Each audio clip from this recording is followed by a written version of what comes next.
Varicose veins కి సరైన చికిత్స కోసం సంప్రదించండి ఎవిస్ హాస్పిటల్. నమస్కారం. విష్ణు పురాణం 26వ భాగంలోకి వచ్చాం. ఉషాపరిణయ గాథని ముందు భాగంలో తెలుసుకున్నామండి. అయితే ఇప్పుడు పౌండ్రక వాసుదేవుడి కథ చెప్పుకుందాం. కాశీపురాధీశుడి పేరు పౌండ్రక వాసుదేవుడు. ఈ వాసుదేవుడు పేరు ఎప్పుడైతే తనకి పెట్టబడిందో తను కృష్ణుడితో సమానమని అతను భావించేవాడు. తనకి సాటి ఏ రాజు లేడనే లాంటి ఒక గర్వం ఉండేదట అతనికి. తన పేరు తగినట్టు వాసుదేవ నామధేయానికి పైగా ఏమిటంటే పరవాసుదేవ తత్వం ఒకటి ఉంది, భగవతత్వం. విష్ణుమూర్తిని వాసుదేవుడు అంటే కృష్ణుడనే చెప్పుకోవడానికి వీల్లేదు. దాని పేరే అది. అంటే ప్రపంచంలో ఉన్న ప్రతి ప్రాణిని రక్షించగలిగిన వాడు వాసుదేవుడు అంటే. ఆ వాసుదేవుడి నామధేయం ఉండటం వల్ల ఎట్లా పరవాసుదేవ తత్వంలో శంఖచక్ర గదాధరుడుగా ఆయన గదాధారిగా ఉంటాడో అలాగా తను కూడా శంఖచక్రాలు కల్పించుకుని పరిపాలన చేస్తూ ఉండేవాడట. అతని లక్షణాలు చూసి చుట్టుపక్కల రాజులంతా హేళనగా మాట్లాడుకునేవాళ్ళు. కానీ వీడికి ఏమనిపించింది, వీడేం కృష్ణుడురా అలా మాట్లాడేవాళ్ళు. ఇప్పుడేమిటి కృష్ణుడు ఎక్కువ నేను తక్కువ? కృష్ణుడు కూడా నాలాగానే మానవ గర్భంలో జన్మించాడు కదా, అందుకని కృష్ణుడి మీద ఒక పగ కలిగింది. ఇప్పుడు ఇదండి, దీనికి ఒక ప్రత్యేకమైన విషయం చెప్పుకోవాలి మనం. కలి సమీపానికి వచ్చేసేసరికల్లా కలిపురుష లక్షణం ఏంటంటే భగవంతుని మీద పగే కలిపురుష లక్షణం. సర్వసమృద్ధి కలిగినటువంటి ప్రపంచాన్ని ఎవరు నిర్మించారో అతనిని ధిక్కరించటమే కలి యొక్క లక్షణం. ఈ కలికి ముందు భాగాల్లో ఉన్న వ్యక్తుల్లో కూడా ఇలాంటి లక్షణాలు కొన్ని కనపడ్డాయి. అయితే ఎక్కువ మంది లేరు. అలాంటి వాళ్ళు ప్రత్యేకంగా పేర్లతోటి చెప్పదగిన వాళ్ళు మాత్రమే ఉన్నారనమాట. వాళ్ళలో శ్రీకృష్ణుడికి సంబంధించిన వాళ్ళు, భగవంతునితో కలిసి జన్మించిన వాళ్ళు, ఆ కాలంలో జన్మించిన వాళ్ళు, సమకాలీనులు కూడా కొంతమంది ఉన్నారు. కృష్ణుడిని ధిక్కరించిన వాళ్ళు, ప్రశ్నించిన వాళ్ళు ఉన్నారు కదా. మన మహాభారతంలో, భాగవతంలో ఆ కథలు చెప్పుకుంటాం. ఇప్పుడు ఇంతకుముందు కూడా మనం చూసాం కొన్ని కథలు. ఈ పౌండ్రక వాసుదేవుడికి కృష్ణుడి మీదే పగ. అయితే అన్ని విధాలా తమకి వసుడై ఉండాలని చెప్పవలసిన మాటలు చెప్పి ఒక దూతని కృష్ణుడి దగ్గరికి పంపించాడు. ఏంటి, నువ్వు నీ గొప్ప ఏం లేదు, నువ్వు ఇంకా శంఖాన్ని చక్రాన్ని పిలిస్తే వస్తాయి, చక్రాన్ని పిలవాలి నువ్వు, నా దగ్గర అవి రెడీగా ఉన్నాయి అని ఇలాంటి కొన్ని మాటలు చెప్పి నువ్వు నాకు వసుడుగా ఉండు అని ఉత్తరం రాయించి పంపించాడు. ఆ దూత వచ్చి, ఇది చూడండి, నందనందన శంఖచక్రాలు, గదా, ఖడ్గాలు, కౌస్తుభము, పీతాంబరము కలిగి ఉన్న వాసుదేవుడిని నేను అవన్నీ కలిగే ఉంటాను. నేను నా పేరుతో నువ్వు ఉండడానికి వీల్లేదు కాబట్టి వాటిని విడిచి నన్ను అనుకరించే బుద్ధి కలిగి ప్రవర్తిస్తూ ఉండు. కాదంటావా, ఈశ్వరాదులు తోడుగా వచ్చిన దారుణ రణంలో నిన్ను తెగనేసి ఆ చిహ్నాలన్నీ ఎగిరిపోయేటట్టు చేస్తాను అని మా రాజు కాశీపతి పౌండ్రక వాసుదేవుడు అనే పేరు వాడు నీకు చెప్పవలసిందనగా వచ్చి చెప్పాను, ఏమంటావు అని ఒక దూతతోటి ఈ వాక్యాలు చెప్పించాడు. పౌండ్రక వాసుదేవుడు అనే నేను, నాకు ఇవన్నీ ఉన్నాయి, ఇవన్నీ నావి, నువ్వు నన్ను అనుసరిస్తున్నావు, నువ్వు నన్ను అనుకరించద్దు, నన్ను మోకరి చేయొద్దు అన్నట్టుగా చెప్పాడు. చెప్పేసరికల్లా కృష్ణుడు ఏమన్నాడంటే, అలాగే ఏదో దారుణ రణం చేస్తామంటున్నారు కదా, అదేమిటో చేసి చూసి ప్రాణాలు విడవలసి వచ్చాననుకో, ఒకవేళ నేను దొరికిపోయాను అనుకో, నేను ఓడిపోయాను అనుకో, అప్పుడే ఈ చిహ్నాలు విడిచేస్తా, అప్పుడే నేను ఈ పసుపచ్చటి బట్ట కట్టుకోవటం మానేస్తాను, ఈ మకర కుండలాదులు అవి ధరించడం మానేస్తా, ఈ శంఖం చక్రం కూడా అప్పుడే విడిచిపెడతాను, కౌస్తుభమణిని కూడా నేను ధరించను, అప్పుడే మానేస్తా. యుద్ధం అన్నారు కదా, ఏదో దారుణ రణం, దానికి రండి, ఆ సంగతి చూస్తానన్నాడు. అనేసరికల్లా వెతకపోయిన తీగ కాళ్ళకి తగిలినట్టుగా మీ రాజు సమాచారం నేనే చూడాలనుకుంటాను, ఏదో కారణం ఉండాలి, పోట్లాడికి ఒట్టి పుణ్యానికి ఎట్లా యుద్ధం చేస్తాము, కారణం ఉండాలి. తను ఎటాగో ముందుకొచ్చాడు, ఉత్తరం కూడా పంపించి దూతను పంపాడు కాబట్టి తప్పకుండా ఎదిరించాల్సిందే, పోయి చెప్పు, ఎల్లుండి వచ్చి ఏం చెయ్యాలో నేను ఈ సంగతి అది చేస్తానన్నాడు. కృష్ణుడి మాటలు విని ఆ దూత వెళ్ళి తన రాజుకి కృష్ణుడు ఏం చెప్పాడో, శ్రీకృష్ణుడు ఇట్లా ఇట్లా చెప్పాడని చెప్పాక కృష్ణుడు, బలభద్రుడు, సాత్యకి ప్రముఖ యాదవ వీరులను ద్వారకకు కాపర్లుగా ఉంచి చక్రాధ్యాయుధపాణి అయి గరుడ వాహనుడై కాశీనగరానికి వెళ్ళాడట. లోకభీకరమైన పాంచజన్యాన్ని పూరించాడు. ఆ శబ్దం వింటే సగం మంది ప్రాణాలు వదిలిపెడతారట. ఆ ధ్వని విని పౌండ్రుడు తన సైనిక భటులను కృష్ణునిపైకి పంపగా కృష్ణుని మీద వివిధాయుధాలు ప్రయోగం చేశారట. కృష్ణుడు రోషభీషణాకారుడై తన ఆయుధాలను సముచితాస్త్ర ప్రయోగంతో ఎగరగొట్టే ఆయుధాలన్నింటినీ పౌండ్రుని సైనికుల్ని తెగొట్టేశాడు, తెగ నరికేశాడట. తన సేన సర్వనాశనమైందని తెలిసి పౌండ్రక వాసుదేవుడు కోపించి రథారూఢుడై రణరంగానికి వచ్చాడు. అచ్చంగా వేషమంతా వాసుదేవుని వేషమే. వాణ్ణిని చూసి చిరునవ్వు మోముతో కృష్ణుడు ఇట్లా అన్నాడట, దూత చేత నాకు వార్త పంపావు కదా, ఆ పని ఏదో నెరవేర్చడానికే వచ్చాను, నీళ్ళు నీళ్ళు అని చక్ర ఆయుధాన్ని ప్రయోగించాడట. అంతే, ఎండుపుల్ల అగ్గిమంటకి ఆహుతైనట్టుగా పౌండ్రక వాసుదేవుడు కృష్ణుడి చక్రానికి బలైపోయాడు. పైనున్న దేవతలు పరమానందంతో కృష్ణుని స్తుతి చేశారు. తర్వాత కృష్ణుడు ద్వారకకు రాగా పౌండ్రకుని కుమారుడు కృష్ణునిపై పగబట్టి అది తీర్చుకోవాలని శివుని గురించి 12 ఏళ్ళు తపస్సు చేశాడట ఘోరంగా. శివుని వల్ల ఒక శక్తిని వరంగా పొంది దాన్ని ద్వారకకి వచ్చి ప్రయోగించాడు. కృష్ణుడు అది తెలిసి చక్రాన్ని విడువగా అది పౌండ్రకుని కొడుకుని వాడు ప్రయోగించిన శక్తిని ముక్కలు చెక్కలు చేసేసిందట. ఇలాగా కృష్ణుడు చేసినటువంటి పనులు అతిమానుషములు. అలాగే బలభద్రుడు చేసిన పనులు కూడా వర్ణనాతీతాలైన కార్యక్రమాలు చేశాడు. దుష్ట శిక్షణ, శిష్ట రక్షణ, ధర్మ సంస్థాపన లక్ష్యంగా ఇలపై అవతరించి ఆ విష్ణువు చేసిందంతా ధార్మికమే. ఆత్మబంధువైనా సరే అధర్మ మార్గాన ప్రవర్తించాడంటే వానిని సమూలంగా నాశనం చేసిన ధర్మమూర్తి శ్రీకృష్ణుడు. దేవాదులకు కూడా ఆశ్చర్యుని ఆనందాన్ని కలిగించే పనులెన్నో చేశాడు. దుష్ట శిక్షణ చేసి భూభారం తీర్చటమే లక్ష్యంగా నారాయణుడు ద్వాపర యుగాంతంలో కృష్ణునిగా యదువంశంలో జన్మించాడు. పాండవులకు కౌరవులకు ఆస్తి పంపకం నెపంతో కలహం కలిగించి ఉభయ పక్షాలని యుద్ధానికి సిద్ధం చేశాడు. ఇరు వర్గాలకి తోడుగా ఇలపై గల రాజులు ఎందరో వచ్చారు. మొత్తం అంతా 18 అక్షౌహిణుల బలగం. తన పర అనే భేదం లేనివాడే అర్జునునికి రథసారథి అయి 18 దినాలు పోరు ఘోరంగా జరిగేటట్టు చేశాడు. సర్వనాశనం కూడా అయ్యింది. అలాగే యాదవులను చూస్తూ పరస్పరం వైరం కలిగించి వాళ్లలో వారు కొట్టుకు చచ్చేటట్టుగా చేశాడు. చివరికి తన అన్న బలరాముడు పరమపదానానికి వెళ్ళిపోయారు. అలా చెప్పగా మైత్రేయుడు మహాత్మా, ఆపదల్లో ఉన్నవారిని ఆదుకునే కృష్ణుడు తన వంశీయులకే కలహాన్ని పుట్టించి చంపటమేమిటి? బలరామ పద్ధతి ఏది? ఆయన ఎలా వెళ్ళాడు? ఎక్కడికైనా పరమపదానికి ఎలా వెళ్ళాడు? అది ఏదో వివరించమని కోరుతూ ఉంటే పరాశరుడు ఇట్లా చెప్పాడట.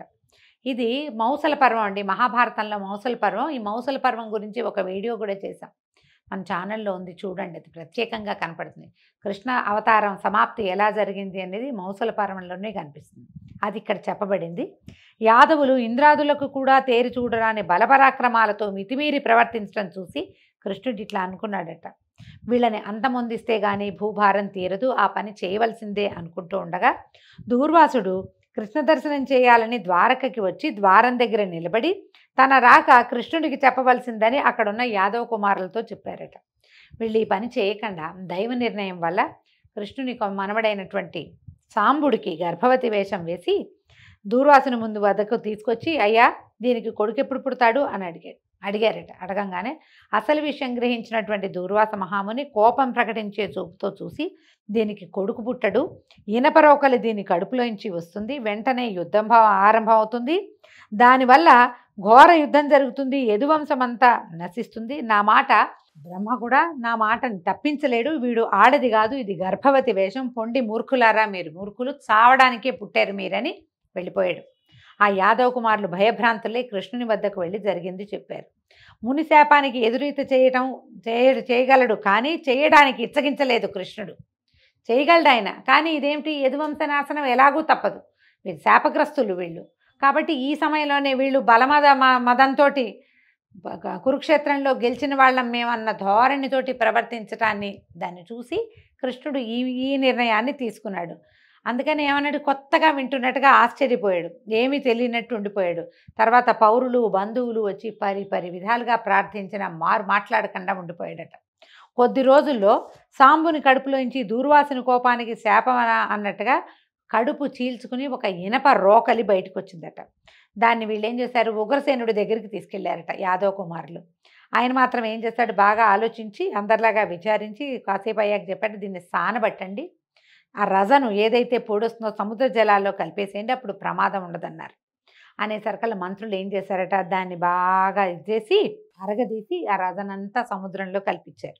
కలిపితే అది ఒక తీరంలోకి కొట్టుకెళ్ళింది. అక్కడ తుంగ, ఈ రజనంతా తుంగగా దట్టంగా మొలిచి ఉండేదట. అయితే ఈ అరగదీసిన రోకలి ముక్క ఒక చిన్న ములుకు లాంటిది ఉండిపోయింది. దానివల్ల వల్లగాక ఒక పడవలో దాన్ని తీసుకుపోయి సముద్ర మధ్యంలో వదిలిపెట్టించాడు. దాన్ని ఒక చేప మింగేసిందట ఆ ములుకుని. ఒక జాలరి ఆ చేపను పట్టుకుని దాని పొట్ట కోస్తే, చేపని కోసినప్పుడు దాని పొట్టలోంచి ఈ ఇనప దీంతో ములుకు లాంటిది బయటపడింది. పడేసరికల్లా వాడు తన స్నేహితుడైన ఒక వేటగాడికి అది ఇచ్చాడట. ఇది చాలా పదునుగా ఉంది చూడమంటే వాడేం చేశాట, తన బాణం కొసకి దాన్ని ఇట్లా ముళ్ళులాగా మాడాలకి కొస కావాలి కదా, ఎడ్జ్కి దీన్ని ఇట్లా పెట్టుకొని ఉంచుకున్నాడు. ఇక ద్వారకలో ఎన్నో దుర్నిమిత్తాలు కనపడ్డాయట. కుక్కలు నక్కలు ఇళ్లల్లోకి వచ్చేయటం, ఇళ్ల మీదకి ఎక్కి అరవటం, కాకులు గుడ్లగూబలు కలిసి ఇళ్లల్లో కూయటం, గబ్బిలాలు ఇళ్లల్లోకి ప్రవేశించటం, పట్టపగలు మింట చుక్కలు కనపడడం, అకాల మేఘాలు, మేఘాల్లోంచి వర్షం, ఈ రక్తపు వర్షం కురవడం, పురవరి వీధిలో మృగాలు బయటకు వచ్చేయటం. మనం ఇప్పుడు చిరుత సంచారం అని వింటుంటాం కదా. చిరుత సంచారం ఏంటంటే దుర్నిమిత్తం అట, మంచి సంజ్ఞ కాదు. అవి ఎక్కడ ఉండాలి, అడవుల్లో ఉండాలి. ఊళ్ళల్లోకి వచ్చేయటం మంచిది కాదట. భయంకరంగా కూతలు, గ్రహాలని వక్రగతిన సంచరించడం, పట్టపగలే కనిపిస్తూ ఉండటం, ఆవిరితోటి అగ్గి మంటలు వచ్చేస్తూ ఉండటం, ఇవన్నీ యదువంశం వినాశం కాబోతోంది అనే దానికి సూచనగా కనపడేవి. అయితే ఒకనాడు ఉద్ధవుడు వచ్చి కృష్ణుడి దగ్గరకు వచ్చాడట. కృష్ణ, నీకు తెలియంది కాదు, ద్వారకలో దుర్నిమిత్తాలు కనపడుతున్నాయి. మరి నీ పుత్రమిత్రాదుల సంరక్షణ ఏమిటి, ఏం చేయబోదాము, ఇప్పుడు ఏం చేద్దాము అని అడిగితే ఈయన చెప్పాడట కృష్ణ పరమాత్మ వాక్యాలు చూడండి. ఉద్ధవ, ద్వాపరయుగం అయిపోవచ్చింది. భూభారం తీర్చడానికే నా రాక. యుద్ధాలలో దుష్టుల్ని చంపించాను. మిగిలింది ఏంటంటే ఒకంత యాదవ వంశం. దీన్నే అంతమొందించాలి. చేజేతులా నేనది చేయటం లోకధర్మానికి విరుద్ధమని తంత్రం వేశాను. అదే మునిశాపం.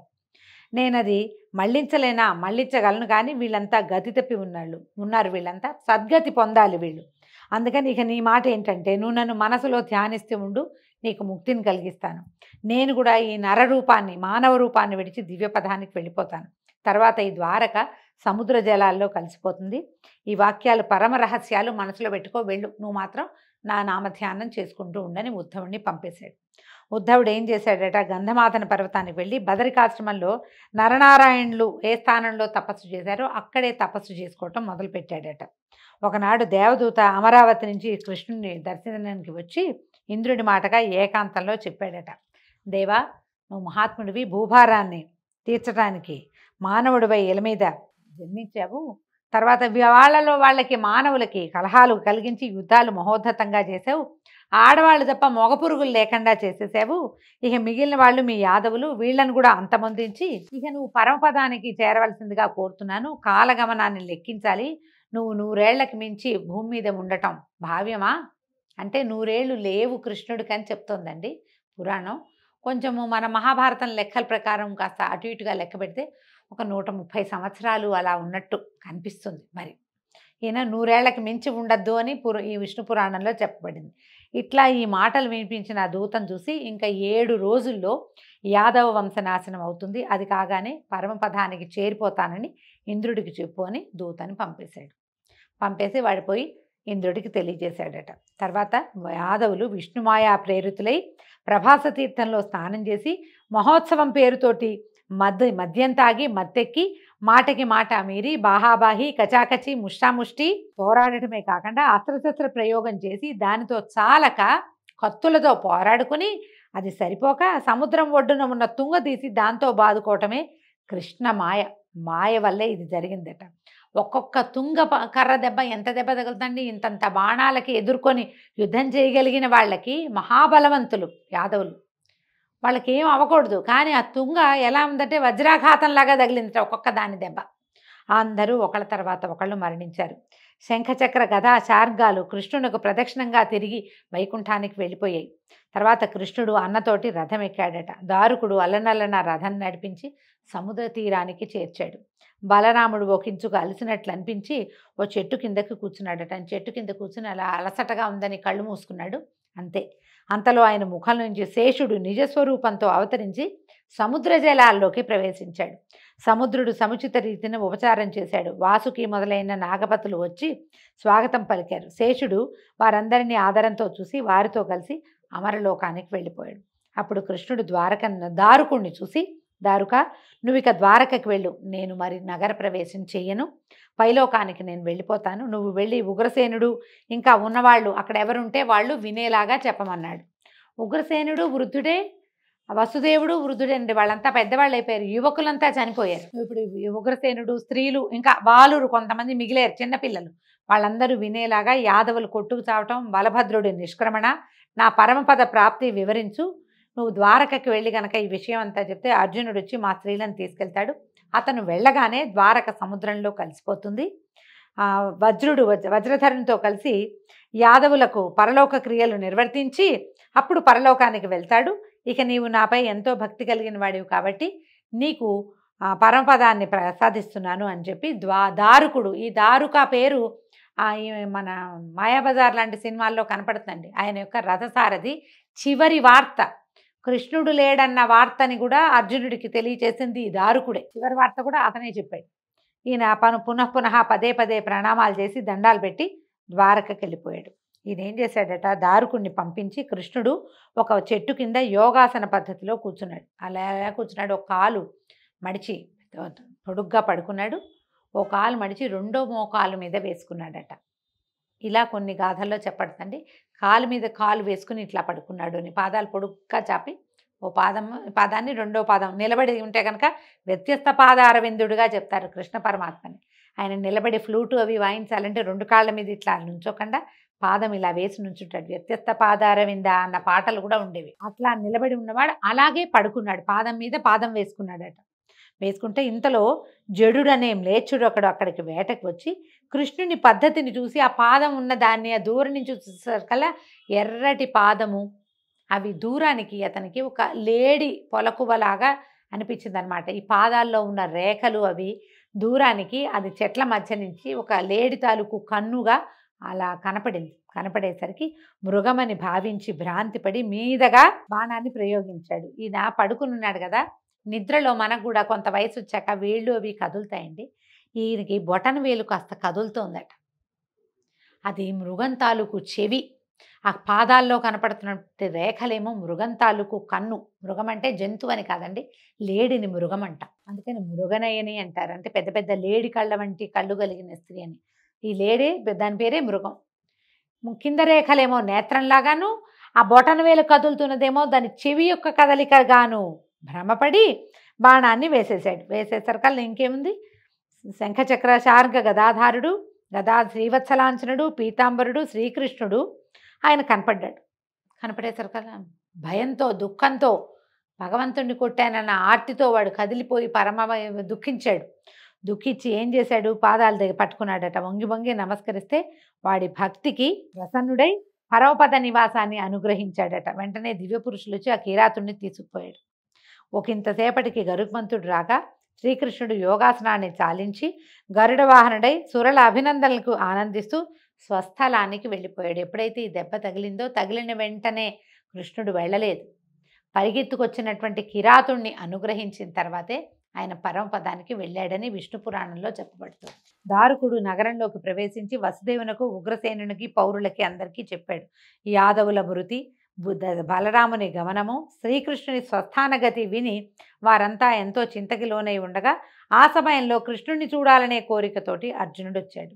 దారుకుడు ఈ మొదల జరిగినవన్నీ చెప్పగా అతను మిగులు దుఃఖించి సేన వసుదేవులతో కలిసి బలభద్ర వాసుదేవుల కళేబరాలు చూసి మనసులో అనుకున్నాడట. సృష్టి స్థితిలయాలకు కర్త అయిన వాసుదేవుడు సముద్ర తీరాన ఏకాకిగా ఎవరూ తోడు లేకుండా ఒక కిరాతుని బాణాలకి గురై ప్రాణం విడిచాడా అకటా అని ఎంతో విచారించాడట. తర్వాత శ్రీ రుక్మిణి సత్యభామాదులు యనమండ్రు కృష్ణునితో సహగమనం చేశారట. అలాగే రేవతి అగ్నికి తన తనువు నర్పించి బలభద్రుని అనుగమించింది. దేవకి వసుదేవులు, ఉగ్రసేనాది బంధువులు కూడా అలాగే వెళ్ళిపోయారు. అర్జునుడు వ్రజుడి చేత ఆ యాదవులకు పరలోక క్రియలు చేయించి ద్వారవతికి వచ్చాడు. అందరూ చూస్తూ ఉండగానే ఈ పారిజాతం రివ్వున ఎగరి గాలిలో కలిసిపోయి అమరావతికి వెళ్ళిపోయింది. ద్వాపరం ముగిసింది. కలిప్రవేశ లక్షణాలు కనపడడం మొదలుపెట్టాయి. ఇలా అయిన తర్వాత ఏం చేశాడు, ద్వారకలో ఉన్న వాళ్ళందరినీ తీసుకెళ్ళి ఈయన ఒక రమ్యమైన ప్రదేశాన్ని, శుభ్రంగా ఉన్న ప్రదేశంలో ఉంచాడట. ఆ సమయంలో కృష్ణుని అంతఃపురం తప్ప మిగిలిందంతా సముద్ర జలాల్లో కలిసిపోయింది. అయితే వాసుదేవుడు భక్తవత్సలుడు గనక అక్కడ ప్రత్యక్షంగా స్వరూపంలో ఉంటాడట. ద్వారకలో ఆయన నడిచాడు, తిరిగాడు, అక్కడే పడుకున్నాడు. అక్కడే ఎన్నో రకాలమైన ఎంతోమందికి ఆశ్రయం ఇచ్చాడు, రక్షణ ఇచ్చాడు, ఎంతమందినో కాపాడాడు, కరుణించాడు, కోరిన కోరికలు తీర్చాడు. ఎంతమందితో కలిసి ఆటలాడుతూ నవ్వుతూ ఎంతమందితోటో కలిసి ఉన్నాడు. కాబట్టి ప్రత్యక్ష స్వరూపంలో ద్వారకా నగరంలో ఉంటాడని చెప్తారు. అందుకని అది పుణ్యక్షేత్రమైంది.